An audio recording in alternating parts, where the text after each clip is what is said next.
Student, I am Neha Agarwal और आज मैं आपको हिंदी का 4th चैप्टर दातुन बनी ईंधन के बारे में आपको बताऊंगी। दातुन बनी ईंधन, इसमें आप क्या सीख लेते हो? इसमें सीख लेते हैं कि पर्यावरण हमेशा हमारा जो प्रदूषित हो रहा है उसे हम कैसे बचा सकते हैं।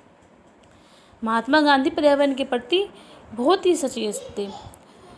जितने देश की आज़ादी के प्रति गांधी जी के पास बाहर से जो पत्र आते थे वे उनके लिफाफे तक को लिखने के काम में लेते थे। यदि पत्र में एक तरफ लिखा गया है तो दूसरी तरफ का अगर खाली हिस्सा है तो लिखने के काम में लिया जाता था। गांधी जी का हर संभव उपाय था कि पर्यावरण और धन दोनों की बर्बादी को रोकना। एक बार उनके मन में दातून के एक से अधिक उपायों के बारे में विचार आया।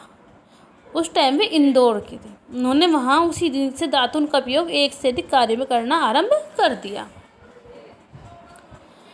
लौटने के बाद पहली शाम के प्रवचन में आश्रमवासियों को समझाया कि हमारे देश में अधिकतर लोग गांवों में रहते हैं और ईंधन के लिए जंगलों से लकड़ी लानी पड़ती है। हमारे दातून के जो टुकड़े जमा होंगे, उन्होंने कहा कि जो दातून होती है जो हम चबाते हैं उसके बाद जो बच जाता है, अगर हम उसको इकट्ठा करें तो हम पर्यावरण की रक्षा कर सकते हैं और बर्बादी भी रुक सकती है पेड़ों की। गांधी जी ने आश्रमवासियों को याद दिलाया कि हम दांत मांजने के लिए दातून इस्तेमाल करते हैं। प्रवचन सुन के आश्रमवासियों को लगा कि बापू कुछ ज़्यादा ही दूर की कोड़ी लाए हैं।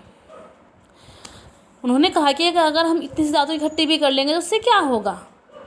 गांधी जी अपना अनुभव बताया कि जब इंदौर प्रवास के दौरान जब यह विचार मेरे मन में आया था और मैंने साथियों ने तभी से उस पर अपना अमल शुरू कर दिया था। अगले 4 दिनों में हमारे दातून के जो टुकड़े जमा हुए थे उनमें मैंने 5वें दिन अपने स्नान के लिए 1 लोटा पानी गर्म कर लिया था। गांधी जी की बात सुनकर सभी श्रोताओं को लगा हाँ यह तो हो सकता है।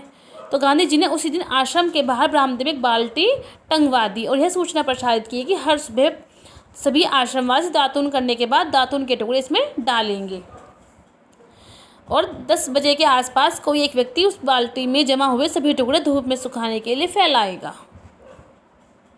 गांधी जी की इस सीख और विधि को बदौलत कुछ ने समझी जाने वाली दातून भी पर्यावरण की रक्षा में